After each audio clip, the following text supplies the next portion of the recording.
Around about 6 years ago, myself and my wife travelled to South America, and I found it very difficult. She was having great crack, and I just found it very stressful because some of the places we went to were dangerous. And then we went to Ecuador, we went whitewater rafting, and we were on a level 3 or a level 4 river, and I didn't know what that was, and we didn't know what we were doing, and the guy didn't know what he was doing, and we capsized in a rapid.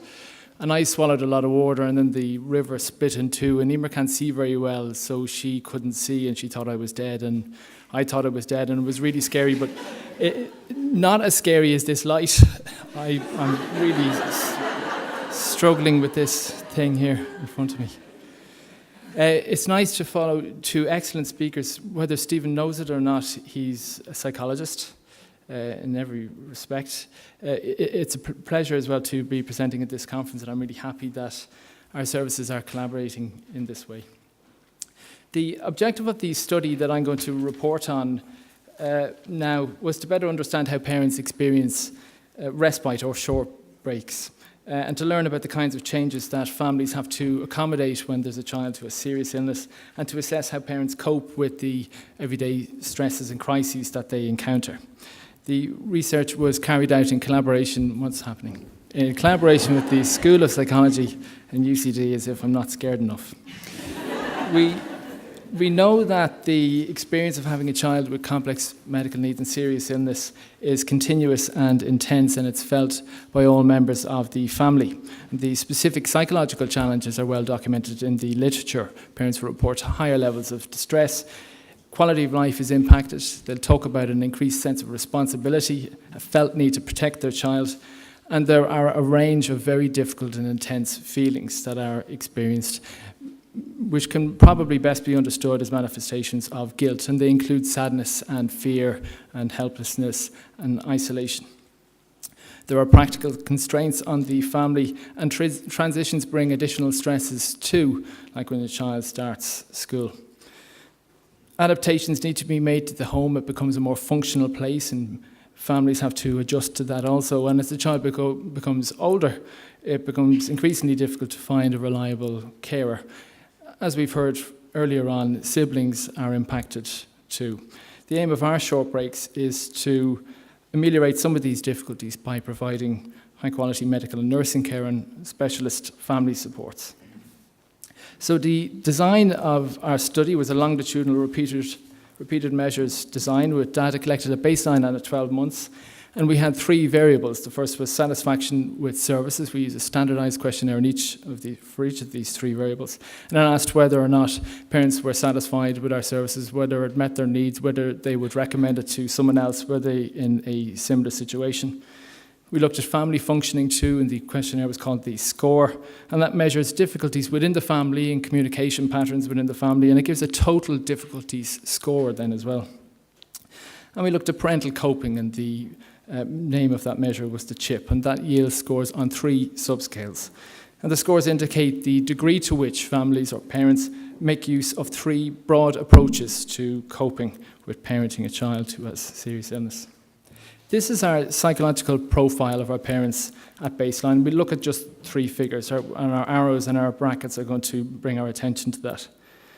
We see that for satisfaction with a score of almost 27, I'm looking at our first arrow, red arrow here, out of a possible top score of 31, we see that levels of satisfaction with our services are high at this time. Moving down to the second arrow, we see that with an average score of 2.23 out of a possible top score of 6, we see families are experiencing strain, and of course this is not surprising. In our brackets we can see our average scores on the 3 subscales of our coping measure, and what this says to us is that they're making varied use of a number of different ways of managing stress. One of the things we were interested in was whether there's any relationship between the age of the child and scores on our measures. And at baseline, we found a negative correlation between age and certain kinds of coping. And so it turns out that families of older children make less use of particular kinds of coping, such as hoping that their child will get better. So it may be that these strategies become redundant or are just more difficult to sustain over time. At time 2, we re-examined then our data to determine whether our variables might be related in any way. And 2 correlations were identified. Both were positive and both were moderate in strength. The first correlation was between satisfaction with services and family difficulties. So this tells us that satisfaction levels are high with our services when difficulties in the family are high. And this probably matches with Julie's finding that she talked about earlier, that families want breaks when things get particularly tough. We also saw that there was a relationship between satisfaction with services and coping responses that involve maintaining social support, self-esteem, and psychological well-being. So to put this another way, those who cope by actively seeking support and minding their own well-being, these families are more appreciative of our services. And this is encouraging because this is some of what we're about. Here we have the psychological profile at time 2, and just in summary, all I want to say about that is that the average scores are comparable to baseline. There's one difference. The range in the average score for satisfaction with services is now at the ceiling of our measure, suggesting very high levels of satisfaction at this time. And this may be down to us developing new elements to our services and honing what's already there. The next part of our analysis was to examine whether there was any evidence of significant change in the scores on our 3 variables across the 2 test occasions, baseline and 12 months later. So are our parents more or less satisfied, or are they coping in the same way, and are families in better or worse shape? And to do this, we used a series of dependent t-tests. The only significant change that we found across time 1 and 2 was a decrease in scores on our one of our coping subscales. Again, it's this bit around maintaining social support, self-esteem, and psychological stability. So this appears to be consistent with our other finding that parents of older children are less inclined or less able to use this approach. Regarding family functioning, there was no difference detected here, so it seems that our families were in a holding pattern. As part of our assessment battery, we asked 2 open questions also. The first was, what is the biggest challenge or problem that your family faces? And we thematically analysed the responses and identified 3 themes. The first is care. Families said that there was an enormous strain on them in terms of responding to their child's complex needs.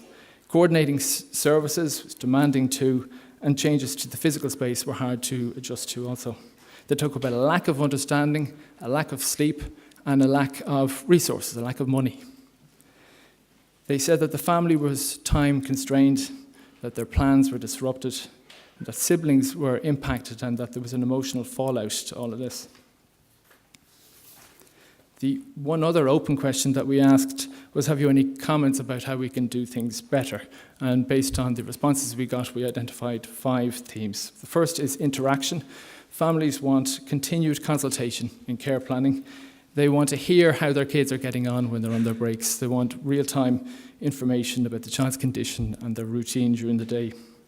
In terms of the allocation of breaks, they want more, which is a difficult situation because we're trying to accommodate an increasingly large number of families now, so we've had to reduce allocations.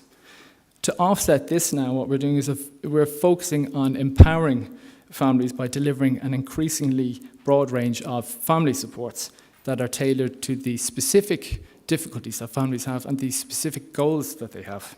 So if a family needs, maybe above all else, a place where they can process grief or even trauma, and they need support around the other children in the home, it might be that I'd link in with our play specialist or our music therapist or our occupational therapist, and we work collaboratively on those issues. So in terms of what we've learned that satisfaction with our services is high, indicating that we are meeting a need or a constellation of needs. There's varied use of coping strategies by parents, indicating that families are adaptable and active in how they manage stresses. Families are evidencing strain, which is consistent with the literature and with our experiences of working with families in LauraLynn. We know now as well that a subgroup of parents may require coping skills training to support them in developing new approaches to managing their difficulties, particularly as the child gets older and I guess as the illness progresses and the strain becomes more chronic. Finally, the data show that our short breaks are valued most by those who have greater tension within the family, which speaks to the importance of developing services that are holistic and family-centred. I'm going to have a heart attack because I'm trying to speak very fast. I have plenty of time. To summarise then, the data show that the package of care is well received by families. Families in our study said that one of their biggest problems was managing their child's complex needs. The symptom management that's offered as part of our short break, that's led by Joanne Balfour, consultant, supported by our nursing team and our physios and our OT and our dietitian, among others, is one example of our service meeting expressed need head on. But what we've learned from this study is that we're also meeting needs indirectly. Families spoke about a lack of understanding, a lack of sleep. They spoke about how difficult it is to make plans and spend time with siblings, and in all of that, there's an emotional cost. The impression that I have from analysing the data from this study is that when we offer understanding to families, and when we provide a break in a place where there is good quality care, meaningful activities and specialist therapies, we free up some energy for families. We allow them to take their eye off the medical and to rest. And rest is something that we need as carers, of course, as well. And if you won't take it from me, I'm going to finish with an excerpt from Michael Loonocks' Curly Pajama Letters. It's a fictional letter on the topic of rest from Mr. Curly of Curly Flat to his friend and mentor, Vasco Pajama. And if you think I'm losing it, you're probably right. Bear with me. Dear Vasco, in response to your question, what is worth doing and what is worth having, I would say simply this. It is worth doing nothing and having a rest. In spite of all the difficulty it may cause, you must rest, Vasco. Otherwise, you will become restless. The prolonged ongoing state of fatigue to which the world seems to be rapidly adapting is ultimately soul-destroying as well as earth-destroying. Tiredness is one of our strongest, most noble and instructive feelings. When you are tired, you must have that feeling and you must act upon it sensibly. You must rest like the trees and the animals do. Yet tiredness has become a matter of shame. This is a dangerous development. Tiredness has become one of the most suppressed feelings in the world. Everywhere we see people overcoming their exhaustion and pushing on with intensity, cultivating the great mass mania, which all around us is making life so hard and so ugly, so cruel and meaningless, so utterly graceless, and being congratulated for overcoming it and pushing it down deep inside as if it were a virtue. And when natural feelings are denied, they turn into the most powerful and bitter poisons with dreadful consequences. We live in a world of these consequences and then wonder why we are so unhappy. So I gently urge you, Vasco, do as we do in Curly Flat. Learn to curl up and rest. Feel your noble tiredness. Learn about it and make a generous place for it in your life, and enjoyment will surely follow. I repeat, it's worth doing nothing and having a rest. Yours sincerely, Mr. Curly.